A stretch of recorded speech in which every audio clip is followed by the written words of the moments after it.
Then the American Indians, think of their situation in history where all their properties and land were confiscated and stolen, and they had to survive on their own under very harsh conditions. And then when you total that with the blacks or African Americans, then you realize we have a whole different percentage of minorities who are experiencing these forms of mental disorders. Now, if you want to know how the black population in particular were severely affected in the days of slavery and beyond, which is another topic on its own, I will not go into all the details, but I am sure some of you have heard stories, you've read books, you've known what they had to endure over those years. And of course, they would have had some emotional, psychiatric, psychological, emotional issues that go along with those things. Now, I can recommend some books that will give you a clear insight if you have not had that kind of, knowledge exposed to you before, because long ago, those topics were not discussed in schools, so you may not have had the opportunity to learn much. But there's a book here that's written by this wonderful woman called Isabel Wilkerson. It's called Caste. This is a great book to read, and it will give you some good insight as to what black folks had to endure. And recently, through Courageous Conversations, we have been studying and doing book studies on a few books, and this is one that we just did, The Color of Law. And if you have not heard about this, this is a good read.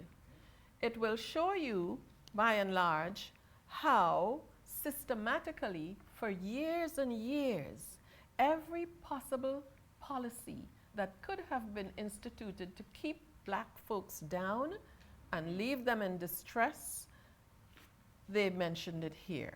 And they told you exactly how it was done. So this is a great read, and it will give you some more insight into that.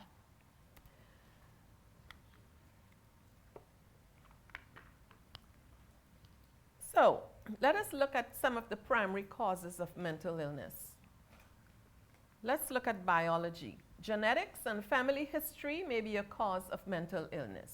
It's also possible that exposure to alcohol and drugs in the womb was a factor. So if you know that your parents suffered from mental illnesses,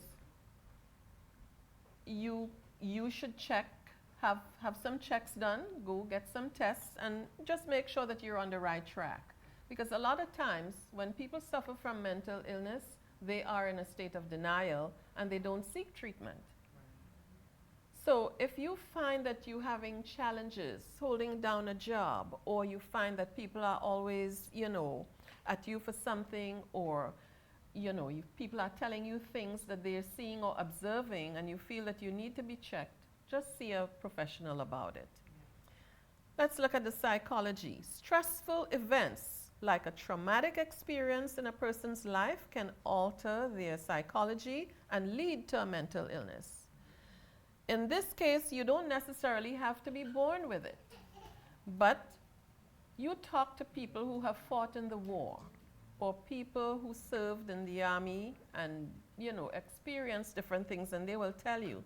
Many people come out and they're suffering from post-traumatic stress disorder, because it's not easy to be fighting in a war and seeing on a daily basis hundreds of people lying dead in front of you, and you're hearing the sound of guns going off all the time in your head over and over all day.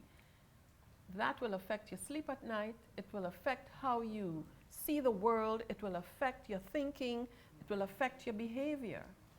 And I am always amazed at the number of people who have experienced that and can still hold it together and function well on a daily basis.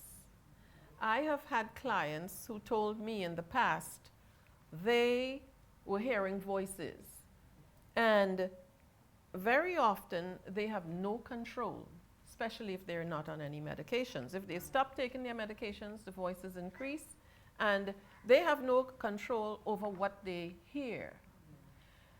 So can you imagine hearing foreign or strange voices in your head all day long, and you have to go about your business and carry on your normal daily living skills as usual? And tell me what a challenge that will be for you. So you still have to go to the bank, and you still have to, work. You still have to do your daily living skills. You cook, you clean, you do whatever. Go to the train station, get your train, and focus on all these things while hearing the voices in your head. Now, I know when you're doing a master's degree in counseling psychology, or even when you're in medical school, they let you experience what that is in real life.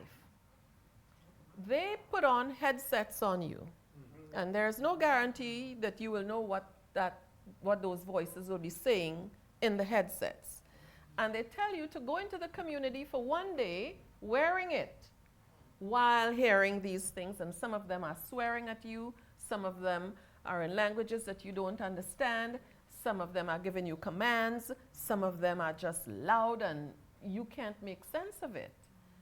So it clouds every judgment you have to make and every thought that comes into your head. That's not easy. Let's look at social factors. Social factors like a person's home environment, the community, relationships, employment status, and more can affect a person's mental health. So the better off your living situation, the better off you will be in terms of a kind of normal way of living. And, the more comfortable you are in your living situation, the less likely you are, to live a pretty normal life. So let us look at who's receiving treatment now from all of this. Statistics tell us that about 25% of African Americans seek mental health treatment, compared to 40% of white Americans. Unequal access to health care is a major contributor to this disparity. Nearly 10% of black people in the US do not have health insurance, compared to 5.2% of non-Hispanic white people. So there has been a history of who had access to health care or mental health care and who are likely to use them. Sometimes culture can play a part in whether you seek treatment or not. And the reason for that is sometimes there is a stigma that's attached to folks who live with mental illness, and they sometimes see themselves as inferior to, quote unquote, people who don't have that problem. Sometimes they feel that it can be treated at home in ways that they have designed on their own, and they feel that, that will work. And so this is why we should look at people with mental illnesses with more empathy and try to help in the best way we can to alleviate the stresses that they are going through.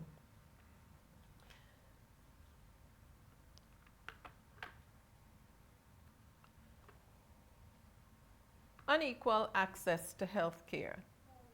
Unequal access to health care is one major contributor to this disparity. Nearly 10% of black people in the US do not have health insurance, compared to 5.2% of non-Hispanic white people. So can you imagine living in this country without health insurance? There are people who don't have health insurance, and some of them are fortunate enough to be able to apply for and receive state-provided health services through Mass Health. And for the older folks, they rely on Medicare and Medicaid. So securing health insurance is one of the issues that we deal with here. Now, let's look at the emergency department, designed for emergencies. When members of the Black community do seek mental health care, they are more likely to receive it from an emergency department than from a mental health specialist. And then there's a whole other bunch of issues why that is the case. And usually, the reason why they go to an emergency department is because of some kind of behavior that triggered it, and they're probably brought there by the police because of a complaint somebody else made. I'm sure if you think back in your community, you can think of several cases, or you may know people whose family members that happened to. Person came out acting very strangely, and somebody called the police. Police is investigating. And very often, especially in the last 10 years, many of these individuals were shot because the police didn't quite understand how to deal with them and what to do. I have known many, many people who were in similar situations and ended up dead. One was even a minister of the Church of Christ's adopted son in California. He was shot dead by the police in LA.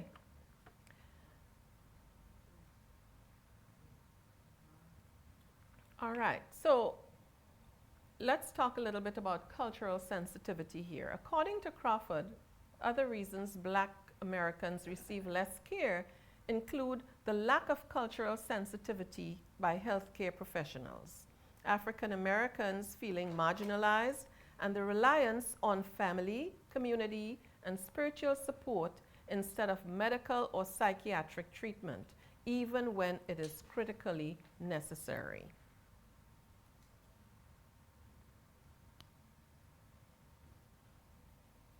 Prejudice. Black people can also face prejudice from healthcare providers. Communication between providers and patients can differ for African American patients compared with white patients.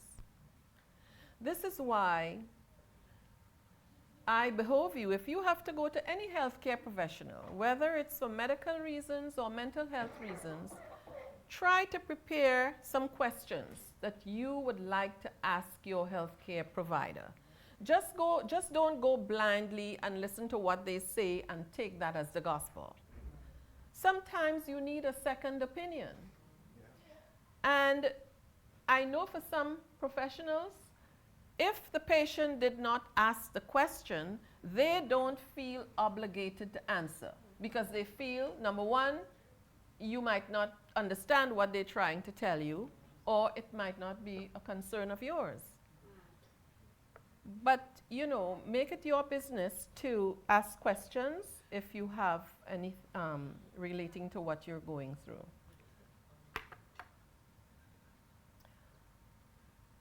In one study, physicians working with Black patients were 33% less likely to engage in patient-centered communications than they were with white patients.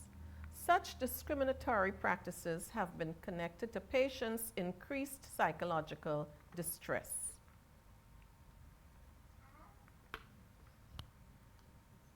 Barriers to treatment. One barrier to treatment for African Americans may be an understandable mistrust in the medical and mental health systems. For example, research studies are less likely to include members of the Black population. There are also historical cases such as the Tuskegee syphilis experiment, which happened between 1932 and 1972, in which Black people were subjected to medical experiments without their permission. And you can read of a lot more similar cases where that in fact happened. Another obstacle, mainstream psychotherapy has its roots in Western Europe. The founders of psychoanalysis and other early treatments were white men. Think about Freud and all these other, you know, ancient philosophers and psychotherapists, and, you know, you'd understand why. According to the work of psychologist Nancy Boyd Franklin, early models of mental health care and family therapy were established to treat white middle-class families. These forms of therapy pathologized black families that were structured differently from white families in any way. Now, we were talking a little while ago about the access to health care. And I don't know if you all have ever heard of this movie on TV, some of you may have been too young, called Saint Elsewhere. Yes. How many of you have heard of Saint Elsewhere? Now, how do you think that came about? Oh, it has its roots here in Boston too. And as the story goes, for those people who did not have health care, if they go to the hospitals and they were asking for treatment or to be seen, the first question they were asked was, what kind of health insurance do you have? And the minute they didn't have any health insurance, they would say, okay, go elsewhere. Saint Elsewhere became every other place except where you could really get the treatment. So when you have some time, you could read up about it. Now let's take a peek at the strengths of black families. Boyd Franklin states that such models overlook the strengths of black families, which include extended kinship ties, an openness to taking on different family roles, for example, an aunt serving as a nephew's primary caregiver, and an emphasis on spirituality, factors that modern psychotherapy now recognizes as fundamentally important to well-being. Being connected to a church like ours, where you have this family bond, helps a lot. You can talk to so many different people in so many different walks of life. If you don't have anyone at home or any family members that you can relate to, we have quite a big family here, and it's a great group of people to be involved with.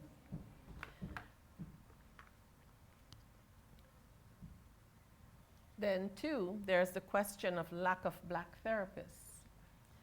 We used to have a really wonderful psychiatrist here in our congregation, a lovely gentleman by the name of Brandon Newsom. Dr. Newsom is now in Washington, D.C. and Maryland area, but he is still very closely tied to us in the sense that he's still on the board with me at Courageous Conversations in Milton. So we usually hold meetings once a month via Zoom, and he is always present and now serving as the chair of the organization. So in those days, we used to have Brandon here, very intelligent young man, and you know, but we do still have Chavanice and Chantel here, thankfully. Because of the history of psychotherapy, as well as the unique challenges faced by members of the black community, black patients may prefer seeing black therapists. They think that they may be able to identify with them a little bit better, understand their situations and where they're coming from, because they too may know about the history that they can relate to. A shared ethnicity does not necessarily guarantee the best therapeutic relationship. Regardless of the identity of the therapist, the most important qualities are compassion and cultural competence. However, some black patients may feel that black therapists can better understand their experiences and identify with their cultural stressors. If this is the case, providers should make every possible effort to match a black patient with a black therapist. Unfortunately, only 2% of US psychologists are black. That's a small number. So there's a lot of room there for more black therapists to you know, be identified with. And here is the story of Saint Elsewhere. TV series it was, From 1982 to 1988, St. Elsewhere was set at the fictional St. Eligas Hospital, a decaying urban teaching hospital in Boston's South End. Jackie, you knew that story well, in the South End neighborhood. The South End's Franklin Square House Apartments, formerly known as the St. James Hotel and located next to Franklin and Blackstone Squares, stood in for the hospital in establishing shots, including the series opening sequence. The hospital's nickname, St. Elsewhere, is a slang term used in the medical field to refer to lesser equipped hospitals that served patients turned away by more prestigious institutions, as it is also used in medical academe to refer to teaching hospitals in general. St. Elsewhere.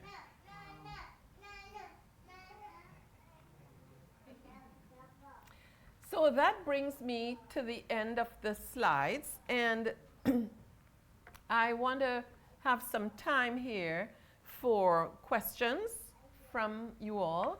And here's where I am inviting Chavanice with her expertise to join in and help answer some of the questions that you all may have.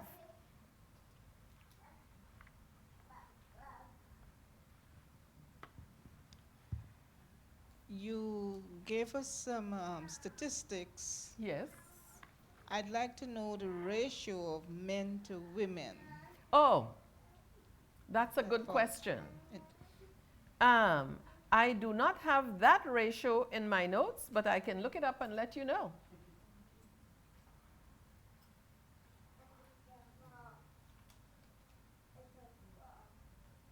Anyone else? Chavanice, do you have anything you'd like to add? No? Well, thank you. Just to back up on the little trivia, St. Elsewhere is actually based on Boston Medical Center, if anyone didn't know that. Just a little trivia.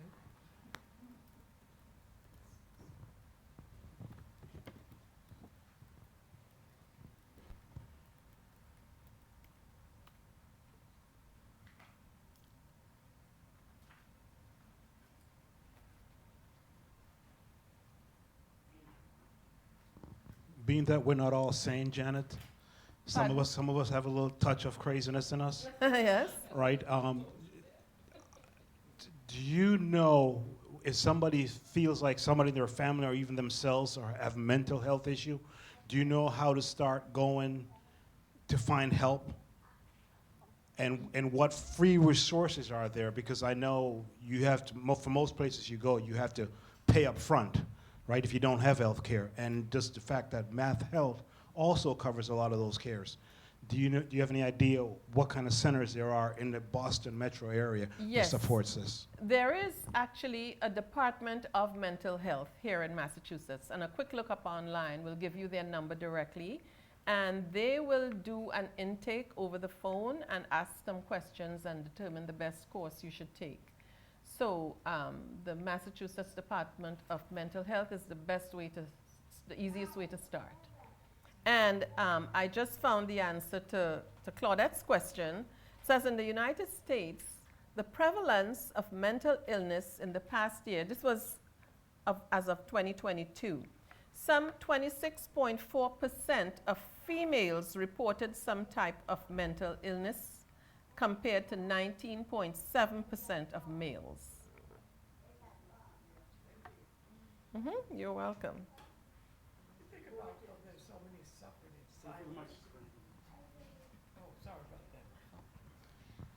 Is there any are there any simple explanations to what mental health looks like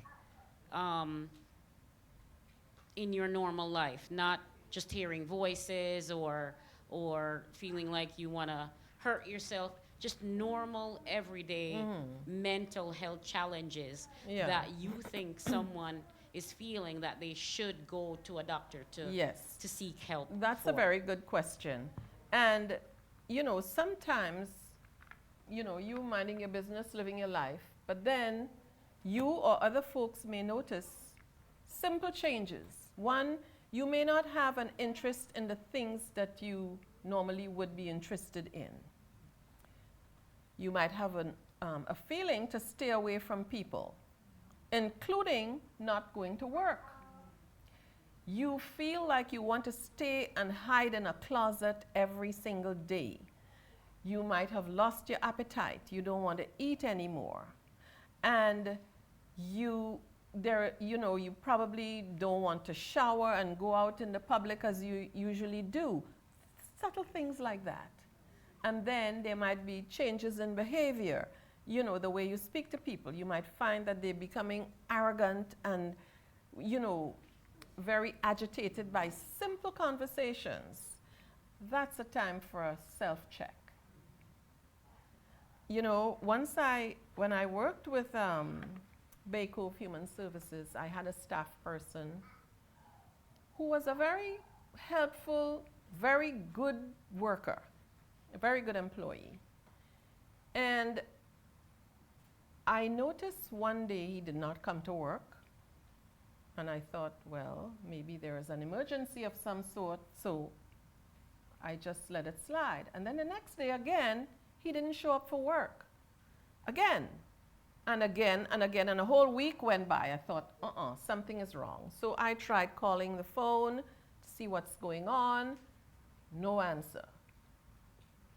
I terminated him. No call, no show for so long. And you have clients who depend on your presence every day.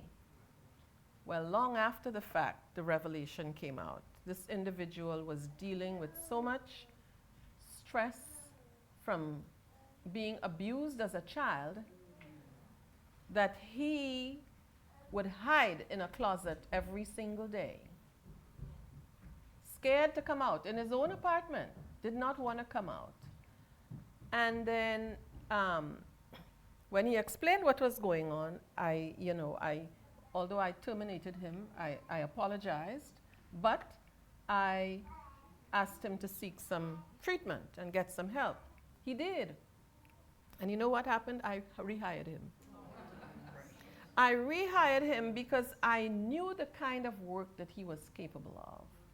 Then this young man continued on and went to Harvard and did some courses there and turned out to be a very high-profile individual in the mental health community in Massachusetts today. And I always think of him in those days when he was struggling. And if I hadn't given him a second chance, where would he be? So now he is one of the key people fighting for justice for people in Massachusetts who are living with the daily challenges of mental illness. Yes, Matthew. Two questions, Janette. One is, so some of the symptoms you just described, Yes. I imagine, let me speak for myself. There are sometimes for periods you really don't feel up to it. Yes. You know, I don't want to go out. You probably just want to, sometimes it's mixture of tired, or just. But how long would you say if you observe a person, is there grace to say, okay, you didn't see yourself yesterday, don't see yourself today. Do we say, hey, reasonably after 3 days, or, you know, is there grace to say, all right, I'll leave him alone today? But no, this is 2 or 3 days now. Is there some sort of a gauge to say, I'm noticing? Mm-hmm. And the other question, or part B, is, would you recommend that everybody, just as a just for your own assessment or awareness of where you are on a scale, if there's such a scale, do some sort of evaluation to say, or is it that your conditions change so often that doing an assessment this week don't necessarily mean it will be valid 2 or 3 weeks from now? well, for any of those, symptoms that I mentioned, we all go through that at some point, maybe for a short while. Um, but if you notice that you're acting a certain way, or you notice that something has changed for about a 3-week period, then is when I think you should seek some help. Because there are times when, you might be tired and you might just want to sleep later in the morning just to get enough sleep, and then you wake up feeling refreshed. Or it might be there is something going on in your life at a particular time that's causing you some stress, and you're doing your best to deal with it, and you've noticed some changes for a few days. That's normal.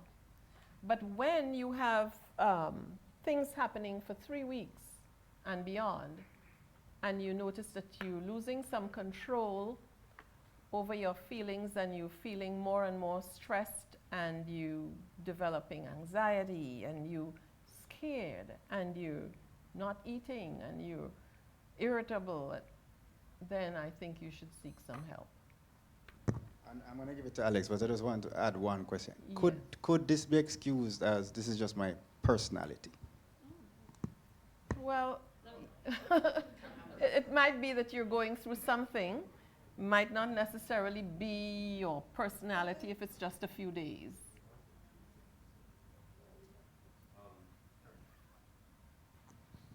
Not so much a question, but a statement. As somebody that has their master's degree in counseling as well, Yes. thinking about the minority population, and one of the reasons why we're so hesitant to seek services and seek help is because of something that happened here earlier today.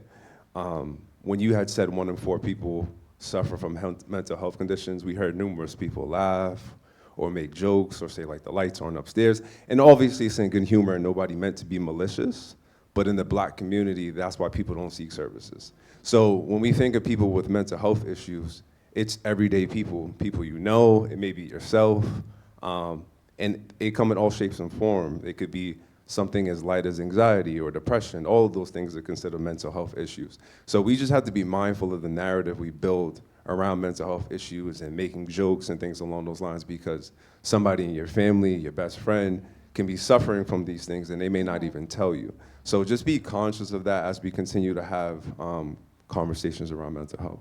Yes, and I agree with you 100%. See, this is why I mentioned that stigma that is usually associated with mental health.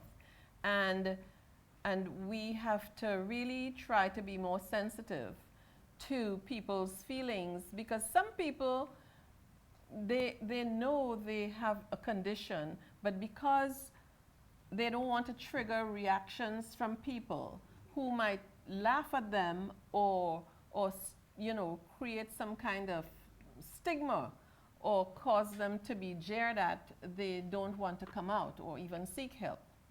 So, we have to be mindful of the empathy part of it.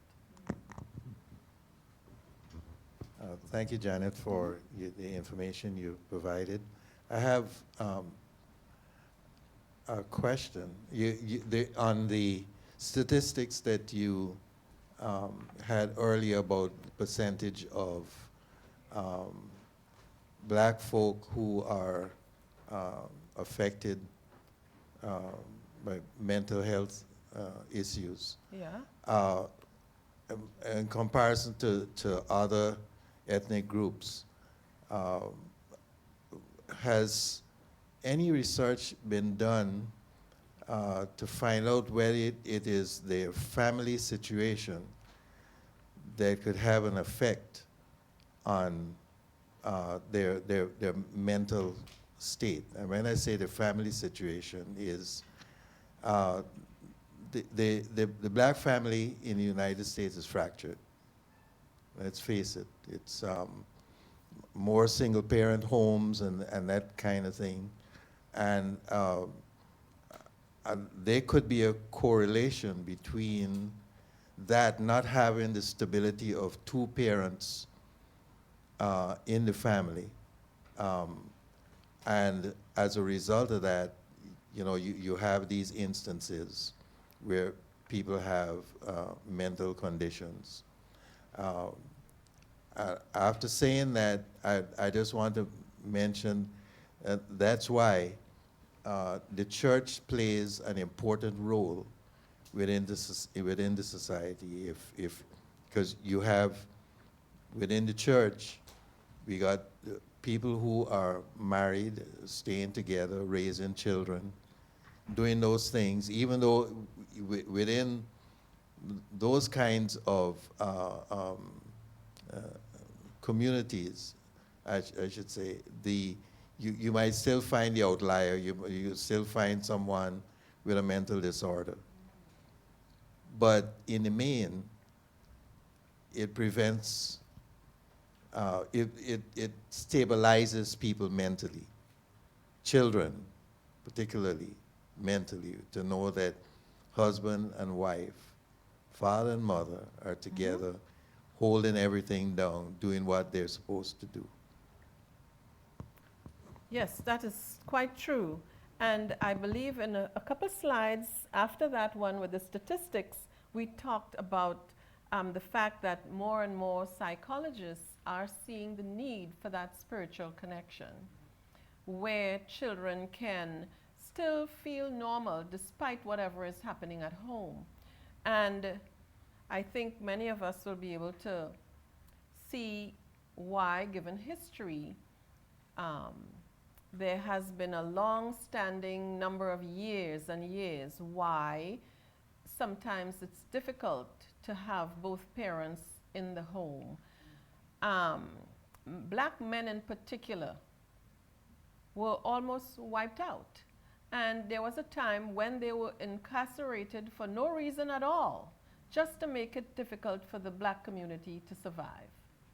So it was left on the women and the children who stayed behind after men were wrongly convicted, or men were lynched, or men were incarcerated, to hold the fort and raise the children.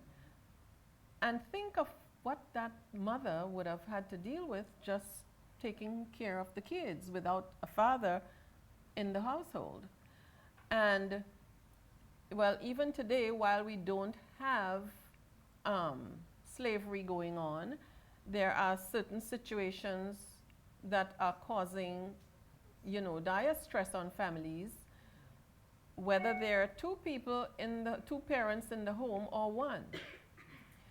So we also have to be culturally sensitive to those factors.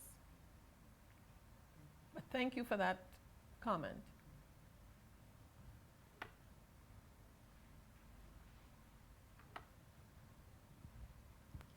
So I asked you earlier on what it looked like, you know, to be mentally unstable.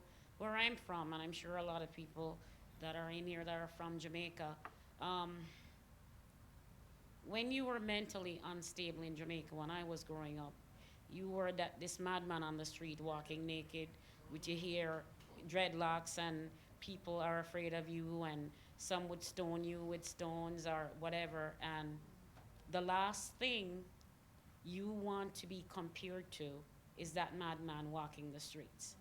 So if today I'm feeling like, and I know better now, I'm just saying some layperson outside is feeling, you know, unstable, sad, thinking a certain kind of way. If they're from culturally where I'm from, they are not going to seek help because all they can think of is they're going to think I'm that mad person walking down the street.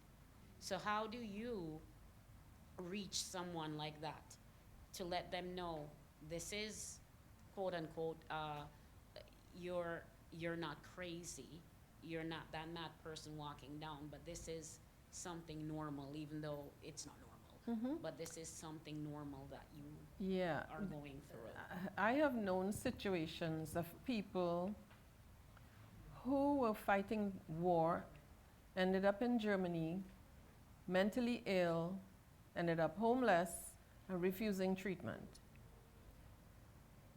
You know, if the family members can convince the individual to seek treatment, maybe if it's to go for a medical annual physical, and in the process, accompanying parent or guardian or cousin or sister would explain to the doctor, well, this is a lot more than than physical health issues, the person has to be willing to go for treatment.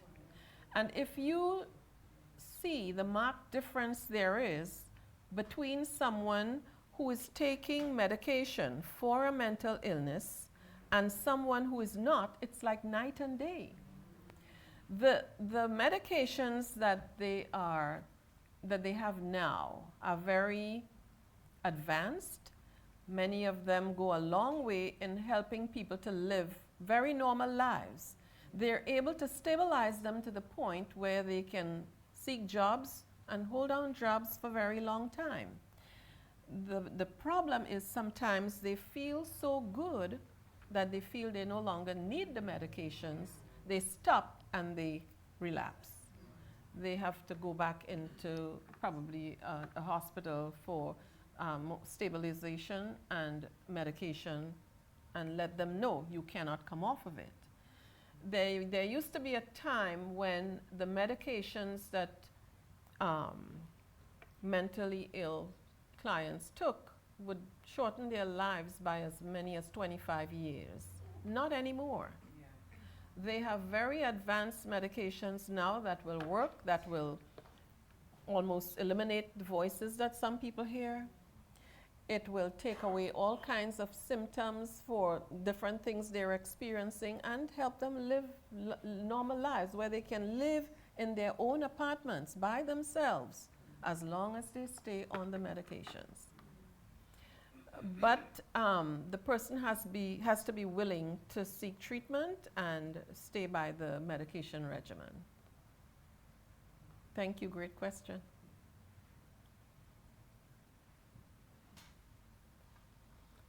I think that's it. Thanks a lot, Sebastian. Let's clap for Sister Janet.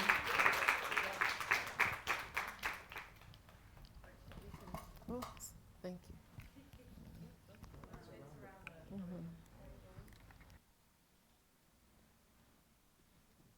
Let's give her another round of applause. I'm happy to be a part of a congregation that's not only concerned for my spiritual health, but my mental health, my emotional health, my physical health. So I want to take this time to also thank the Health and Wellness Ministry. Let's give them a round of applause also for continuing to bring these presentations to us. And let's continue to pray for Shav and Aunt Rosie as they lead the ministry, but also everybody else who's a part of the ministry, that they continue to bring this key and valuable information to all of us.